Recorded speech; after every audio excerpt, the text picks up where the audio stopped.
Good afternoon, everybody. We will begin at 1 o'clock. Before we begin, I would love to let everyone know that this is in listen-only mode. Today's presentation is in listen-only mode. So what that means is at that end of the presentation, on the right-hand side, you will be able to type in questions under questions. Again, on the right-hand side, you could type in questions, comments, or concerns. In addition, we do have handouts for today's presentation. The PowerPoint is in PDF form, again, on the right-hand side. So for our presentation today, it again is in listen-only mode. On the right-hand side, you could type in questions. Also find the handouts from today's presentation. We will begin at 1 p.m. Thank you.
Good afternoon, everyone. Just give us one moment as we go ahead and get started.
Good afternoon, everyone. Welcome to Care Connection, the free live webinar, second Thursday of each month. Today we have a really great topic. It's the basics of Medicare, and we have three special guest speakers from CMS, Centers for Medicare and Medicaid Services. Lieutenant Commander Tanisha Mitchell is one of the CMS representatives, and she's a board-certified physician assistant and an American Academy of Physician Assistants Distinguished Fellow. Ms. Mitchell joined the United States Public Health Service in 2004, and her current duty assignment is a health insurance specialist at the Centers for Medicare and Medicaid Services in the Division of Medicare Health Plan Operations. We also have Hira Misra. She's a health insurance specialist with the Centers for Medicare and Medicaid Services, working in the customer relations branch of the Division of Medicare Health Plans Operations at the New York Regional Office. She responds to public and lawmaker inquiries as a liaison between Medicare and health insurance marketplace health plans and their enrollees. In addition, we also have Samuel J. Howard. He's also a special health insurance specialist with the Centers of CMS, working in the customer relations branch of the Divisions of Medicare Health Plans Operations at the New York Regional Office. He also responds to public and lawmaker questions and complaints as a liaison between Medicare and health insurance marketplace health plans and their enrollees. We are now going to begin today's presentations on the basics of Medicare. So let us begin today's presentation. Thank you. Hi, good afternoon, everyone. This is Lieutenant Commander Tanisha Mitchell. Before I start, I would just like to say thank you on behalf of all the presenters today for allowing us to present on the basics of Medicare. Today, we will cover the basics of Medicare and Medicare coverage choices. Lesson 1, Medicare Basics. What is Medicare? What agencies are responsible for Medicare? What are the 4 parts of Medicare? What is the coverage and cost of Part A? What is the coverage and cost of Part B? How and when you can enroll in Medicare. These are our goals today, to cover all these topics. What is Medicare? Health insurance for people 65 and older, under 65 with certain disabilities. That's including ALS, amyotrophic lateral sclerosis, also called Lou Gehrig's disease, and this is without a waiting period. And then also any age with end-stage renal disease. And later on, as we get into the slides, we'll discuss the waiting period. What agencies are responsible for enrolling into Medicare? And this is very interesting because everyone always thinks that it's CMS that enrolls you into Medicare. Here at CMS, we administer the Medicare program, but we do not enroll. Enrollment is handled by SSA, the Social Security Administration. They enroll most people into Medicare. However, there are individuals who work for the Railroad Retirement Agency, and they're enrolled by the Railroad Retirement Board. Here are the 4 parts of Medicare. Through this training, you'll see these icons. So on the left-hand side, you see Original Medicare. which is Part A and Part B. And there are individuals who just have original Medicare, which is Part A and Part B, and they're not in the Medicare Advantage plan. The Medicare Advantage plan, as you'll see on the next, if you move over a little bit, Medicare Advantage Part C, that's Part A and B together, and then sometimes D, which is drugs. So again, Part A and B is original Medicare, and this is an option. Someone can have Medicare and they can just have Medicare Part A and B, or they can join the Medicare Advantage plan, which is Part A and B together. And then at the bottom, you see usually D, because everyone needs a drug plan. You can join separately, or you can have it as part of a Medicare Advantage plan. Okay, original Medicare. What is the coverage and cost of Part A? So Part A is the hospital insurance, and it helps cover, I'm sorry, my screen is covered.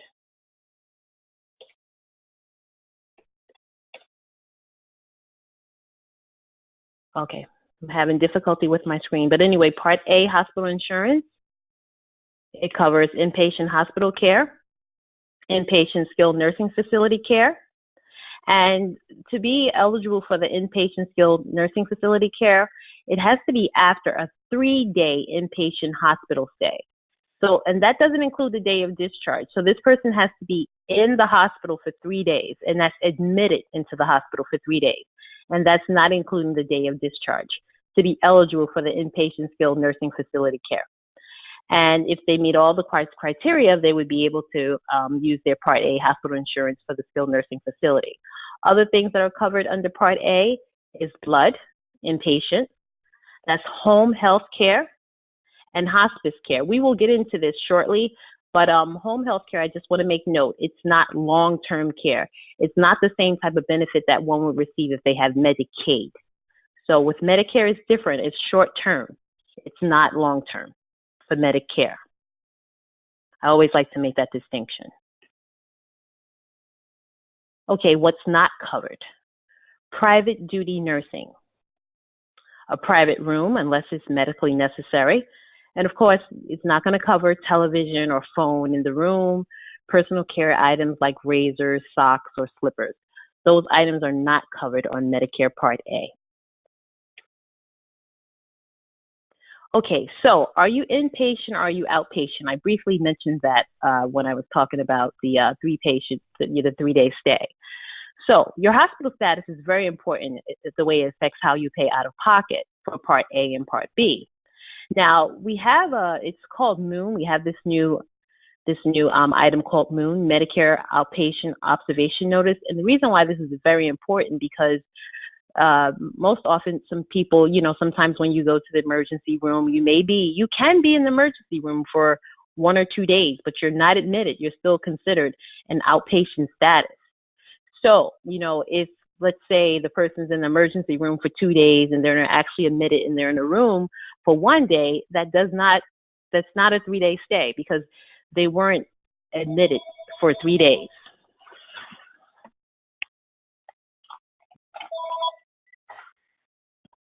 Okay, now when is a person formally admitted? Okay, that's when they're inpatient. That's when you're formally admitted into the hospital with a doctor's order.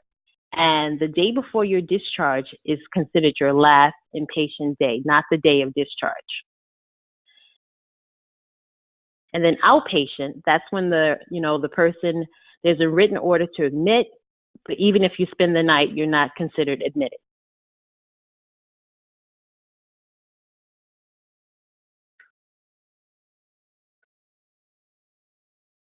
Okay, Part A, what you pay in 2018, there's no premium for most people. If the person has worked for 10 years, and sometimes we call it, you may hear those state quarters, because there's 4 quarters in a year, and then for 10 years, that would be 40 quarters. So sometimes you may hear those terms interchangeably. You may hear someone say 10 years or quarters. And for those individuals that have met that time period and they've worked for 10 years or 40 quarters, there's no premium associated with Medicare Part A. However, there is a deductible. When that person is admitted into the hospital, there is a deductible. And that deductible is $1,340 for an inpatient hospital stay. However, that's up until 60 days. So if this person stays in the hospital for longer than 60 days, then there are additional fees that are attached. So after that 60th day, as you can see here on your screen, from day 61 to 90, it's 335 days. Day 90 and beyond day 90 is $670 per day beyond 90.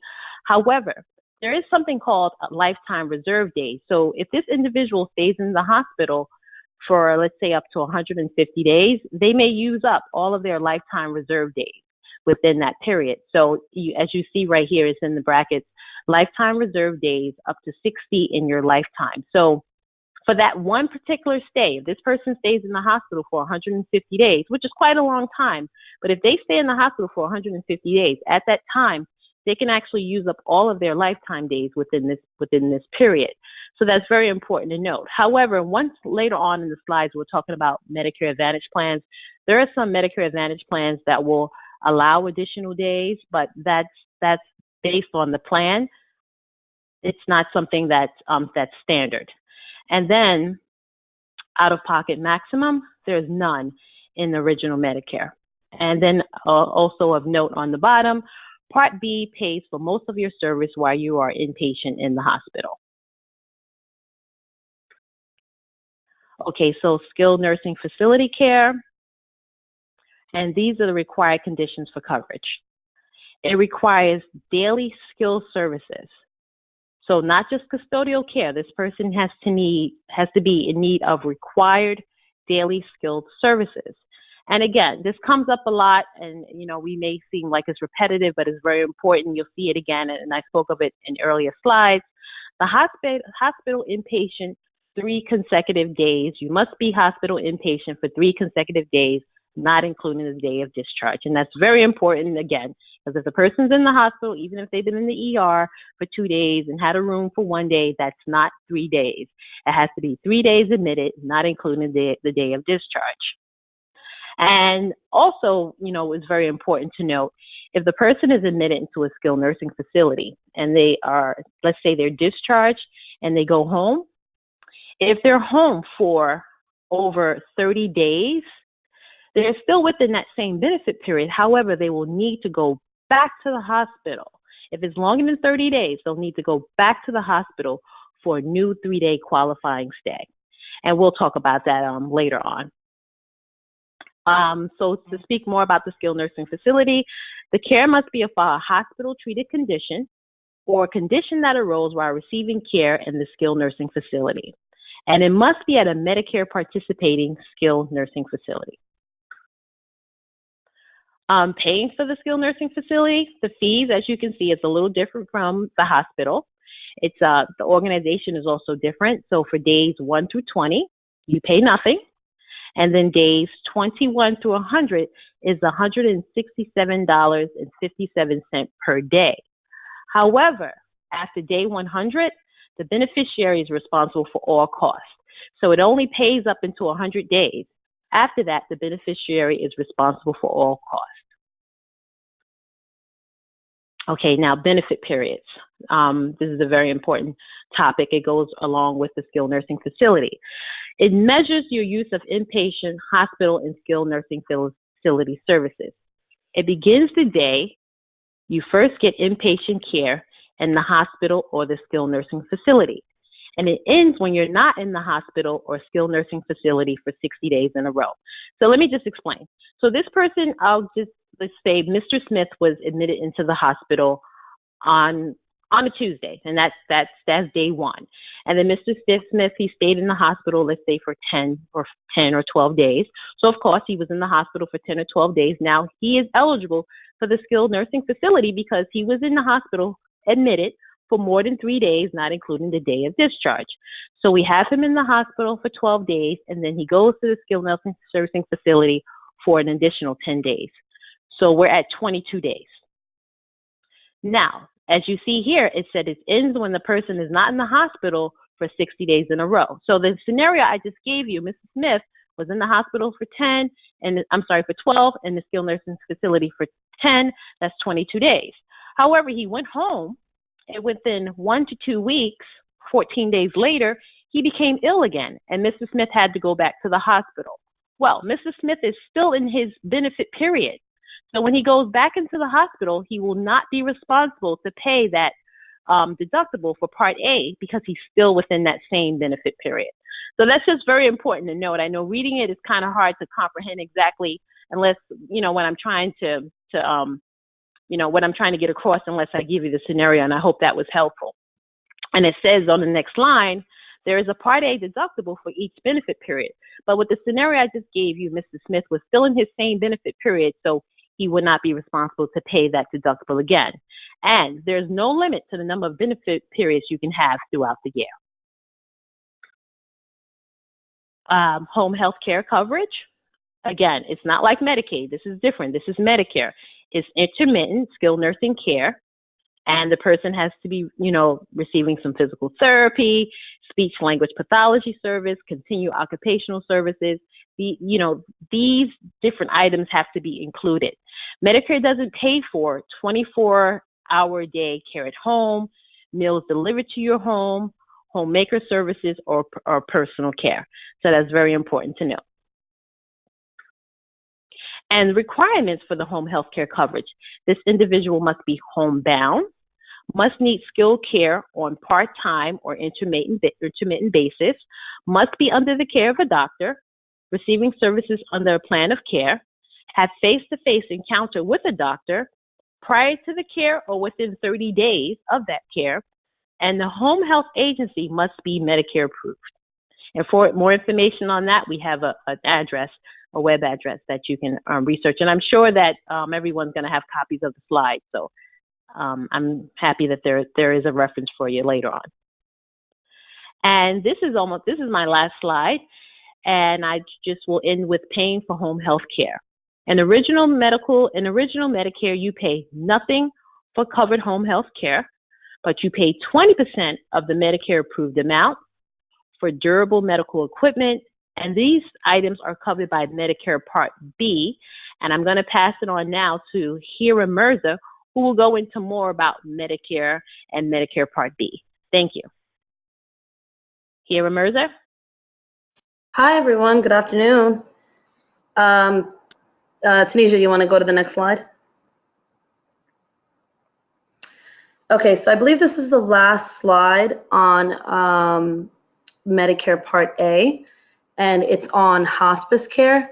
And for those of you not familiar with hospice care, it's for individuals that have a life expectancy of 6 months or less. And the focus is basically on comfort and pain relief, not necessarily a cure at that time. Whatever the hospice provider is, it must be Medicare approved. From my experience, I've seen most hospice care is done in-home, but that's also dependent on the individual. There are facilities available as well. Tanisha, you can go to the next. So we're going to move on to Part B, the cost and coverage of it. So Part B is your doctor services, outpatient supplies, lab tests, durable medical equipment. Diabetic testing supplies actually fall under Part B as well. Some home healthcare related services, it's usually related to the durable medical equipment, and some preventative services as well. For a full list of the preventative services, it's available online at medicare.gov, and you can find a full list. You can just type it in the search box if you're looking for something, and it's all available on the website. Next. So what you pay in 2018, the standard premium is $134 this year, which is the same as last year. The average premium, though, is about $109, and you might see a bunch of beneficiaries paying a different amount, and people love to say, I'm paying $134. My friend is paying $112 or this or that, and that's actually normal because there's something called the hold harmless principle. And basically, to explain that in the simplest terms, is if you were receiving a certain amount of benefits last year and you got a cost of living increase from the Social Security Administration, but your Medicare premium went up as well, they'll adjust your Medicare premium so that you didn't receive any less cash benefit than you did the year before. So if you were receiving $200 cash benefits, your Medicare premium was $100, 200 minus the 100, meaning you got 100 in cash. If, let's say, you continued receiving $200 the next year and your Medicare premium went up by $5, now you'd be receiving $95. So they would make an adjustment so that you would continue receiving the $100. The Medicare Part B deductible is $183, which seems a lot lower than the Part A, but that's because you are responsible for 20% in coinsurance. So Medicare covers 80%, you would be responsible for the remaining 20%. And like it mentions, $0 for some preventative services. A full list of that is available online, and it also explains in what scenarios it wouldn't cost you anything and what scenarios it might end up costing you. Next. So the way the Part B premium comes out, generally it'll be deducted from your Social Security benefits if you're receiving benefits, or your railroad retirement, federal retirement. Railroad is not something very common, so you probably have never seen that. If it's not deducted from your benefits, it's going to be billed every 3 months, and you have the option of Medicare Easy Pay, which allows you to deduct it directly from your checking or savings account. So again, as Tanisha had mentioned in the very beginning, when it comes to premiums and such, you would contact the Social Security Administration, the Railroad Retirement Board, or if you're a federal employee, that's OPM, about premiums and how to get them, any questions in relation to them. So premiums can change every year. I think we've all seen that, but like I said, last year the Part B premium was $134. This year again it's $134. I think the most important thing to note with Part B is that you may pay a late enrollment penalty if you delay the enrollment. So the way it works is it's 10% for each full 12-month period that you could have had Part B but didn't sign up for it. So in this case, let's say you could have had it January 2017. That was the earliest you could have had it, and you didn't take it. So now the next year, you wait to apply in the general enrollment period, and that's coming up. I'll explain the enrollment periods. So if you apply in January, or January 1st to March 31st, you get it in July. So January 2017, you could have had it. You waited to apply for January 2018. You would get it in July of 2018. That period, there's one full 12-month period between January 2017 to July 2018.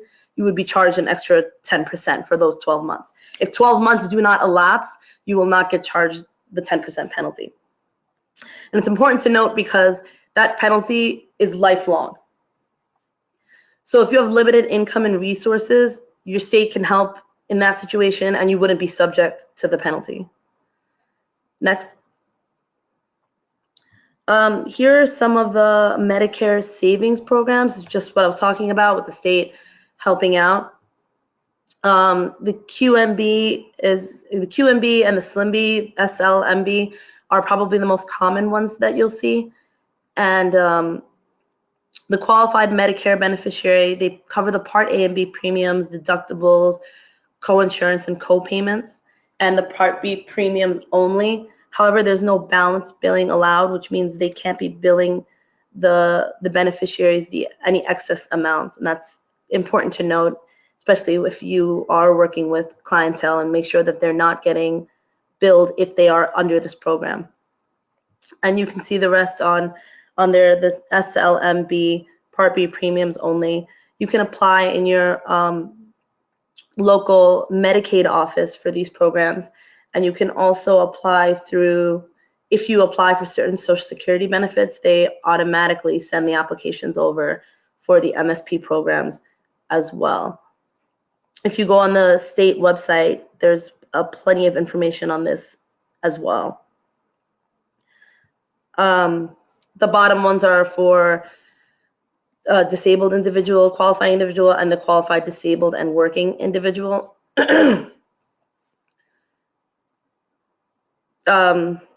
That's basically if you qualify for the fourth one. If you qualify for this program, it's if you have the disability and you're currently working. And the rules for that are not for today. They're pretty in depth. All right, next. Well, normally this is a little, if we were in person, this is a little quiz that we go through in the middle so we can check everybody's knowledge. But since everybody's on mute, I'll go ahead and give the answers. It's only 2 or 3 questions. So is it covered by Part A or Part B? Medically necessary. You can go to the next slide. Medically necessary doctor's care was the first one. Can you go back? Medically necessary doctor's care is covered by Part B. Next, yeah. And then the inpatient hospital, like we said, hospital care is Part A. And acupuncture, this is a trick question. It's not covered by Medicare. Okay, so enrolling in Medicare when it's automatic.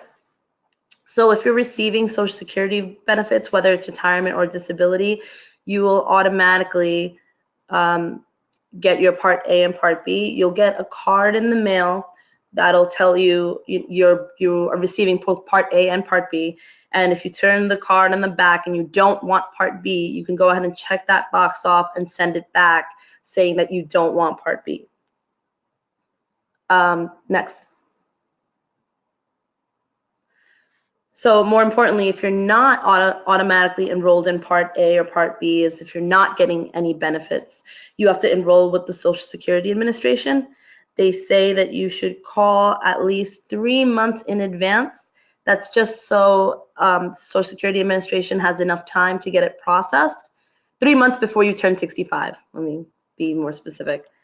And the reason for that, like I said, so they have enough processing time. If in case they do need more information, in case anything does go wrong, you have 3 months to figure it out, and you'll have coverage on the day in the month you turn 65. You should have the slides. This is all the information. You can go to socialsecurity.gov, call the number. I would encourage you to make an appointment because you don't want to be standing in those lines, or whoever your clientele is. If that's the case, encourage them to make an appointment. If they're able to do it, you can actually apply online as well. And that's probably the fastest way to do it. So I briefly had mentioned the general enrollment period. So these are the enrollment periods for Medicare. It's initial, open, general, and special, and we'll get into each one. Next.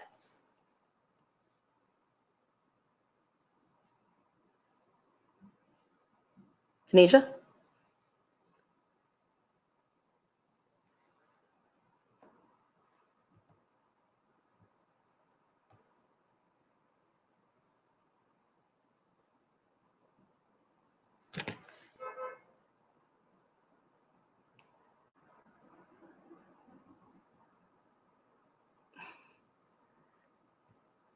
I don't know if we lost.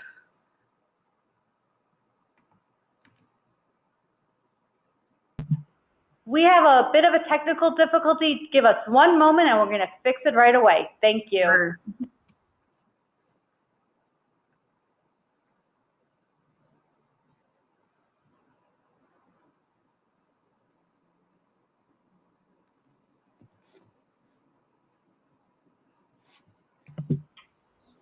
So, excuse me, everyone. We're so sorry for this tech difficulty. We're just going to change the presenter to Hira. So Hira, as we talked about previously, if you want to just go ahead and you can access the screens and move the slides moving forward now. So again, bear with us, everyone, as we just change the presenters. And Hira, you should be able to share your screen now.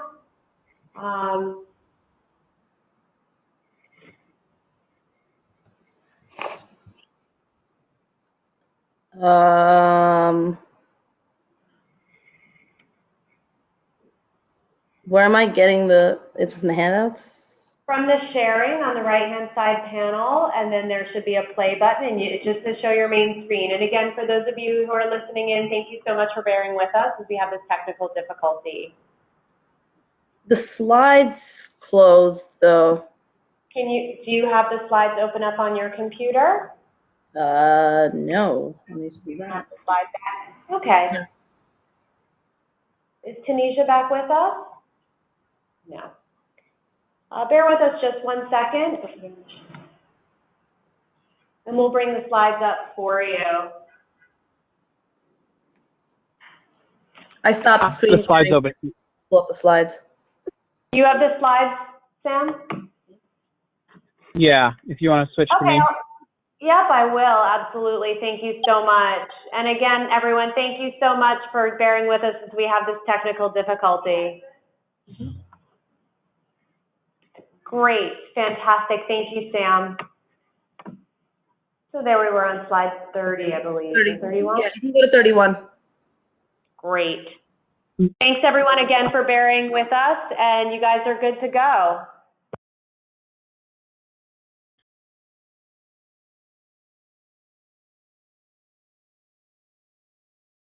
I believe the next slide is the initial enrollment period. So the initial enrollment. Thank you, Sam. So the initial enrollment period is precisely as you see it, and actually, in the beginning when I first started working for the Social Security Administration, I used to have this put up on my wall because I would forget. But it's 3 months before the month you turn 65, the month you turn 65, and 3 months after. And it's important to remember because if you apply anytime in the 3 months before, you get Medicare coverage the month you turn 65. If you apply the month you turn 65, you get it the next month, and any of the following 3 months after, it's delayed 2 to 3 months. So if you want your coverage to begin when you turn 65, it's important to note that you should be applying in one of the 3 months prior. Next slide.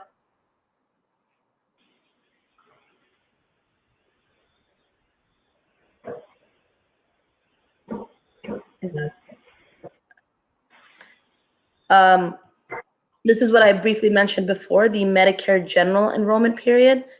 So if you had missed your time to enroll, your initial enrollment period, and you're not eligible for a special enrollment period, then you have to apply in the general enrollment period, which is every year from January 1st to March 31st, and your coverage begins July of that same year. So actually, we are currently in the general enrollment period, and it ends March 31st, and your coverage would begin July 1st. So during that time, you can enroll in Part A or Part B. And after March 31st, if you want to pick up a Part C or a Part D plan, you can do so between April 1st and June 30th for everything to start July 1st. Next. And I had said a few times the special enrollment period. So Part B only has one special enrollment period, sorry, and that's after you retire and your employer coverage ends. So if you were receiving some sort of employer coverage and now you've decided to retire, you have 8 months after you retire to pick up Part B with no penalty. And that's the only special enrollment period for Part B. It's important to note that it's employer coverage you could have been receiving yourself or through a spouse, and it has to be based on current employment. Next, is that my last one? I think. Sam, I think this is where you take over.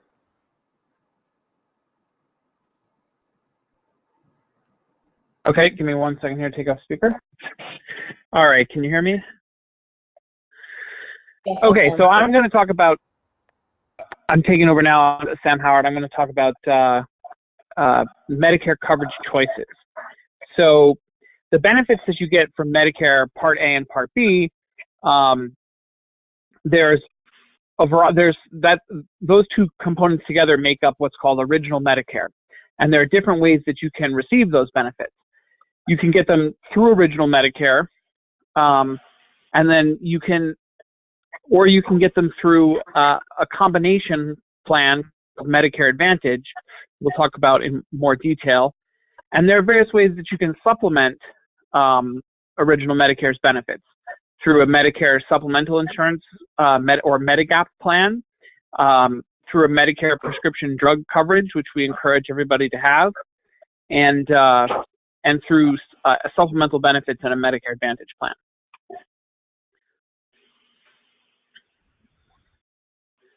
Okay, so there's two main coverage choices when you sign up for Medicare. You can take Original Medicare, Part A and Part B, to which you can add prescription drug coverage, Part D, and to which you can also add Medicare supplement insurance or Medigap plan. That's option one, Original Medicare. There's another main Medicare coverage choice, which is option two, or Medicare Advantage, sometimes called Part C. So in a Part C or Medicare Advantage plan, you receive your Medicare benefits, the same benefits that you would get through Part A and Part B are required to be covered, but they're provided to you through an HMO or a PPO, meaning you have a health insurance network and you go through a private health insurance company to get those same Part A and Part B benefits. Medicare Advantage plans nowadays typically include Medicare Part D prescription drug coverage. Under a few limited circumstances, people do get Medicare Advantage without prescription drug coverage, but most people get their prescription drug coverage as part of their Medicare Advantage plan. So to review here, Original Medicare is Part A, hospital insurance, and Part B, medical insurance. Medicare provides the coverage. Medicare pays your doctors directly. You have choice of doctors, hospitals, and other providers as long as they're accepting new Medicare patients. You can add to that a Medigap plan, which is private health insurance that supplements Original Medicare. To get a Medigap plan, you must have Part A and Part B. It helps pay some of the health care costs that Original Medicare doesn't cover, such as the 20% copay that you pay for most Part B services. Medicare pays its share of the Medicare approved amount for any healthcare costs. Then your Medigap policy pays its share, and then you pay. You may have a remaining share as well. A Medigap policy covers only one person, so there's no such thing as a Medigap family plan. So each person in a family that needs that has Medicare who wants to have a Medigap policy has to have their own Medigap policy. You pay a monthly premium for the Medigap policy, and you still have to pay your Medicare Part B premium or any Medicare Part D premium. Medicare prescription drug coverage Part D is available for anybody who has Medicare, either Part A or Part B. It's run by private companies that contract with Medicare, and like we've discussed, it's either provided through standalone prescription drug plans that work together with Original Medicare, or it's brought together with a Medicare Advantage prescription drug plan in a combination. So here's how Medicare prescription drug plans cost. In 2018, if your plan, it varies from plan to plan. Your plan may have a yearly deductible, which you would pay, and then your plan usually has co-payments or co-insurance for prescriptions. Those payments can vary by plan, pharmacy, or what drugs that you're prescribed. You have to pay that co-payment or co-insurance until you and your drug company together have spent a certain amount of money for covered drugs, $3,750. Then you enter what's called the coverage gap. Once you're in the coverage gap, you pay 35% of the cost for covered brand name drugs and 44% for the covered generic drugs while you're in that coverage gap.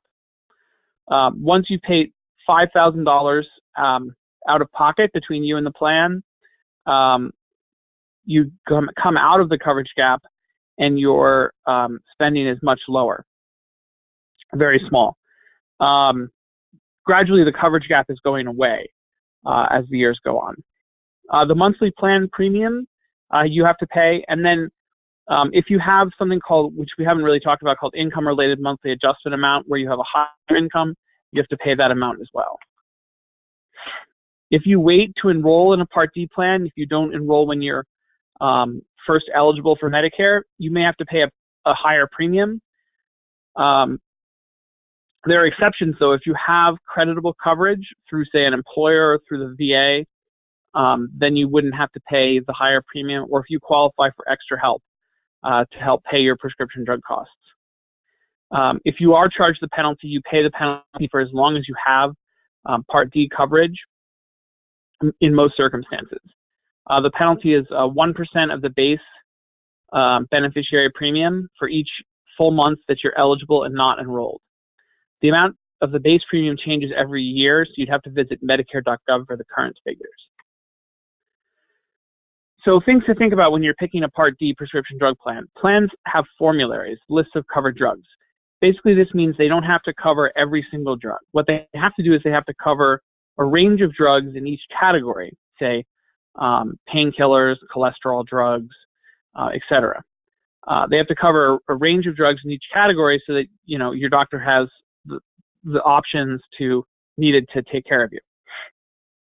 These lists of drugs include generic and brand name drugs. You choose a plan and you join. Like we discussed, you might have to pay a lifetime penalty if you joined later and didn't have creditable coverage for more than a 63-day period after you became eligible for Medicare. The costs of a Part D plan vary by plan. If you have limited income and resources, you may qualify for extra help with the Part D costs. Extra help is a program that helps people pay for Medicare prescription drug costs. It's also called the low-income subsidy.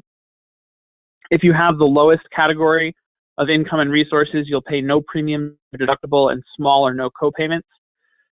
If you have a slightly higher income and resources, you would pay a reduced deductible and a little more out of pocket. If you're participating in the extra help plan, you don't have a coverage gap or a late enrollment penalty. People who have full Medicaid coverage or receive supplemental security income, SSI, from Social Security, or help from Medicaid paying Medicare premiums automatically qualify for extra help.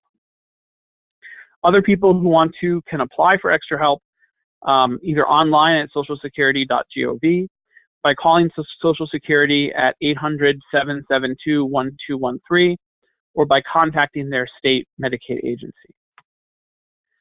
So who can join Part D? You have to join a Part D plan to get drug coverage.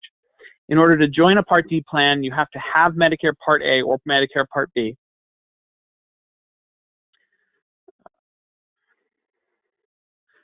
Or you have to have Medicare Part A and Part B and join a Medicare Advantage plan, which includes drug coverage. You have to live in the plan service area, not be incarcerated, not be unlawfully present in the United States, and not live outside the United States.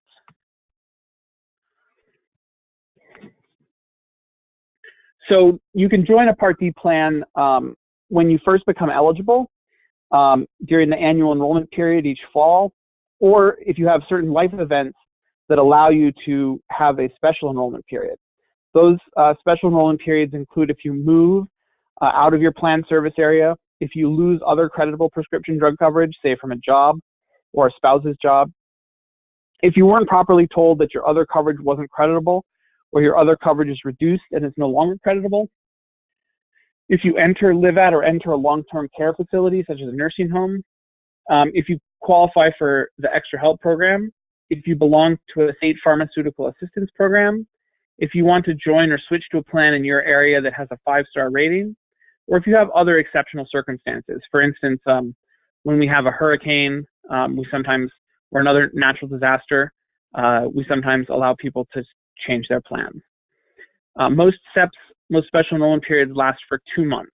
So after the event happens, you have 2 months to change your plan. So Medicare Advantage plans, or Part C. Medicare Advantage plans include Part A and Part B, and they usually include Part D. These are private insurance companies approved by Medicare that provide your Medicare coverage for you.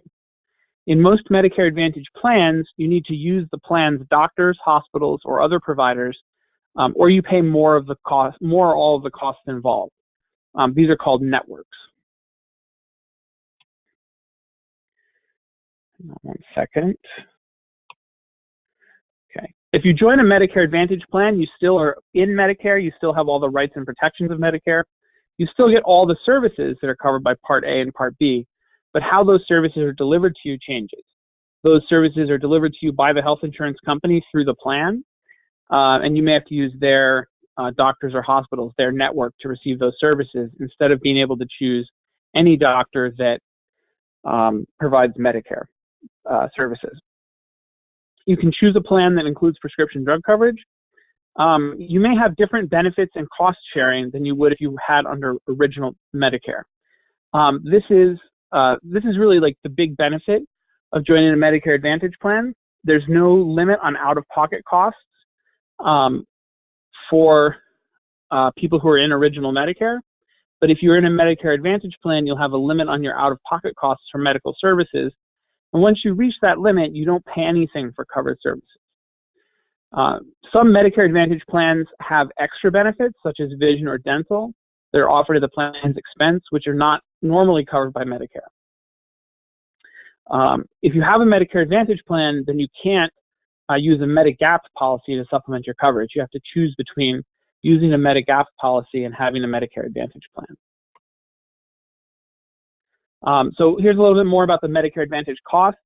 You still have to pay the Part B monthly premium usually. There are a few plans that may pay all or part of the premium for you, but nowadays that's pretty uncommon. You'll likely have to pay an additional monthly premium amount to the plan. That varies by plan. You'll have to pay deductibles, co-insurance, and co-payments. These will be different than the deductibles, co-insurance, and co-payments for Medicare, and they vary from plan to plan. If a plan has a network but has an out-of-network benefit, you may have to pay a higher amount if you go out of network, or if you go out of network, they may not pay at all. There'll be an out-of-pocket maximum, $6,700 for an individual. State assistance is available for some people with limited income and resources through the Medicare Savings Program or the Extra Help Program to pay for some of the costs of being enrolled in a Medicare Advantage plan. So who can join a Medicare Advantage plan? To be eligible, you have to be enrolled in Medicare Part A and in Medicare Part B, live in the plan service area, and like with Medicare Part D, you have to be a U.S. citizen or lawfully present in the United States and not incarcerated. To join a plan, you also have to provide your information to the plan, agree to follow the plan's rules, and you can only belong to one Medicare Advantage plan at a time. So how can you sign up for one of these plans? So you can go to our website, medicare.gov, and click on Find a Plan, or you can go directly to medicare.gov/find-a-plan. And you can use that tool we have there called the Medicare Plan Finder to search for drug and health plans that are offered in your area.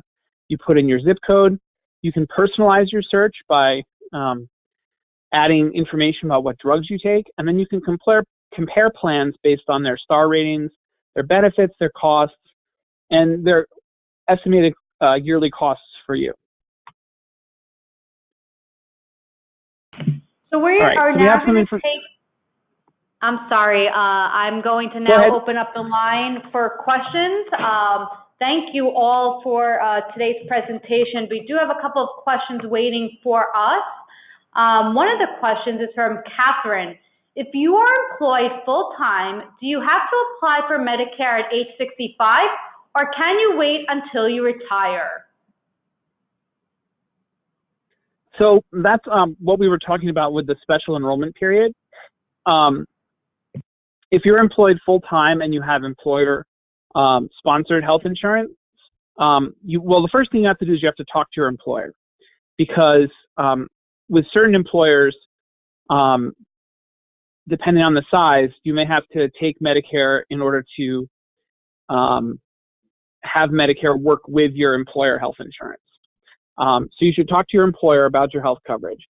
But from the Medicare perspective, if you're still working, you don't have to apply for coverage at age 65. If you're still working and you have coverage based on your own or your spouse's employment, then you can wait to apply for Medicare, and you can get a special enrollment period when your coverage through your employer or your spouse's employer either comes to an end or when you decide you want to add Medicare. That's the important thing, though. COBRA and also retiree insurance don't count. So if you're receiving insurance from a former employer that you're not currently working for, or from a spouse's former employer that you're not currently working for, that won't allow you to get the special enrollment period. So you may want to sign up for Medicare at that point, even when you're still covered through insurance that's based on not currently being working. Okay, I have another question. If someone has Medicaid and Medicare, is Medicare always primary?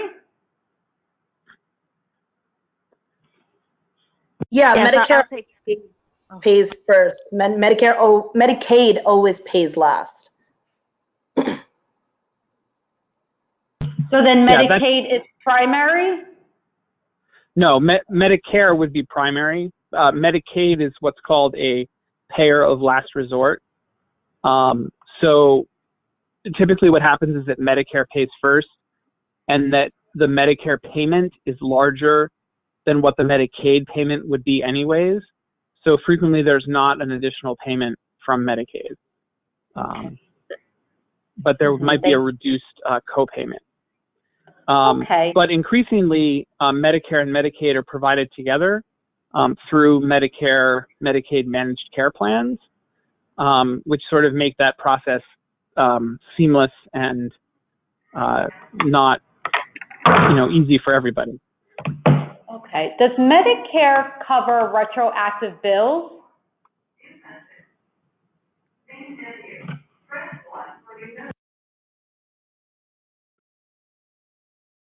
Hello? Hello, Yeah. does Do you want to take that one, Hira? What was it? Does Medicare? cover retroactive bills? Meaning when they weren't covered, or? Yes. I mean, as long as they're under if they have to be under Medicare coverage for Medicare to cover the bills. Okay. Thank you. But sometimes, We have sometimes I'll people just add on. Go ahead. sometimes people become entitled to Medicare retroactively. So in that case, they can submit the bills for the time period that they've been retroactively awarded Medicare. Okay, thank you. Is the legislature considering making changes in Medicare? If so, would those negative changes apply to Medicare Advantage or what?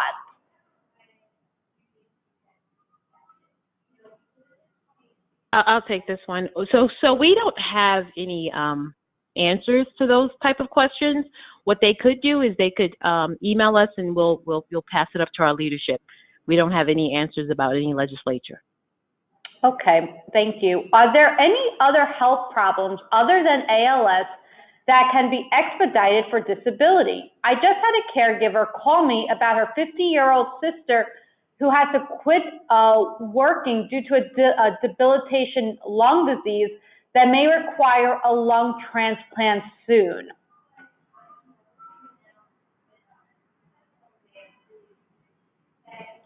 Okay, I'll take that. No, there isn't anything other than ALS.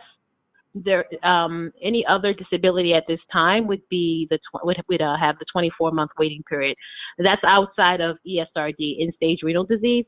Those individuals are eligible after 3 months, and all the other disabilities are 24 months. However, I would never make any blanket statements. The person can always call 1-800-Medicare. And ask that. I'm sorry, it wouldn't even be 1-800-Medicare. They can call Social Security and ask that question. Would that be Hira? Yeah, it's a Social Security. But what I know of, Social Security. all I know is it's ALS and the ESRD. Okay, thank you. Is Medicaid considered a credible coverage, question mark?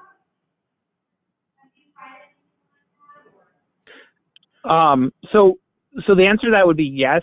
Medicaid would be considered creditable coverage for the Part D prescription drug benefit.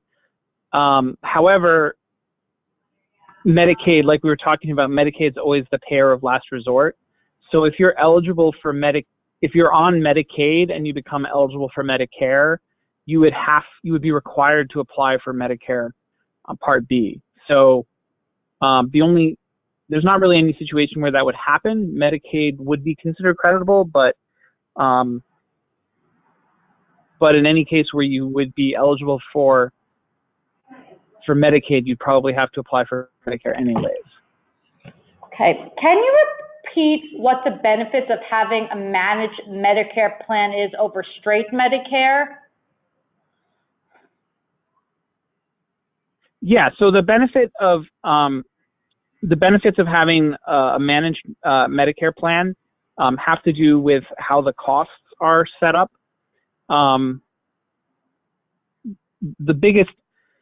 The biggest benefit is that you may pay different copays and coinsurances, which may be lower than if you have regular original Medicare without a Medicare supplement plan. So that sort of difference in copayments and coinsurance, and then the fact that a Medicare Advantage plan has a yearly maximum out-of-pocket cost. Those are the main advantages. Medicare Advantage plans also sometimes offer supplemental benefits that are not available through original Medicare. Those can include things like transportation benefit or vision benefits or dental benefits. Okay. Are the dates all the same for open enrollment? I am living in Louisiana. Yes, the open enrollment, it's national. It's the same. It isn't by state. Okay, thank you. Yeah. So the other thing you may hear about, there's also the health insurance marketplace, and the open enrollment for the health insurance marketplace for people who are younger and don't have Medicare, that can vary by state. But for Medicare, the open enrollment is the same in every state. Thank you. How can Alzheimer's be covered by the Medicare and Medicaid system? Screening, diagnosis, care. I think her question is, how can Alzheimer's be covered under Medicare and Medicaid? Well, if the person has been diagnosed with a disability after the 24 months, they would be eligible for Medicare. After receiving disability for 24 months, they would be eligible for Medicare. And depending on their income, they may also be eligible for Medicaid. However, going back, prior to that, if this person has low income, they may be eligible for Medicaid prior to being eligible for Medicare, depending on their income. But for Medicare, it would be after receiving 24 months of disability payments, not just being considered disability because their doctor stated they were disabled. This is after 24 months of disability payment. Okay, thank you. Another question is the gap in Part D coverage annual or lifetime accumulation?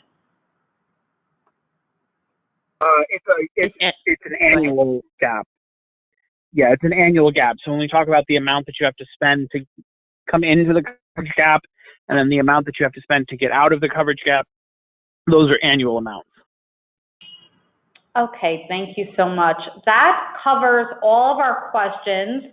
I want to thank all of our presenters. I certainly learned a lot of new information about Medicare that I didn't know as a professional. I'm certain that all of you who've listened today too have also learned new information. Actually, I have one more question coming in. I do apologize. Not a question, actually. Just thank you to all the presenters and a very informative webinar. So we have a thank you from Pam. She loved your presentation. And I thank all of you for your knowledge and your insight and sharing with us all the information about Medicare. I want to welcome everyone back to next month's webinar. It will be on April 12th from 1 to 2, and the topic is recognizing home hazards and possible home modifications for safety. This again will be on April 12th from 1 to 2 p.m. Eastern Time. I hope everyone has a wonderful rest of the afternoon.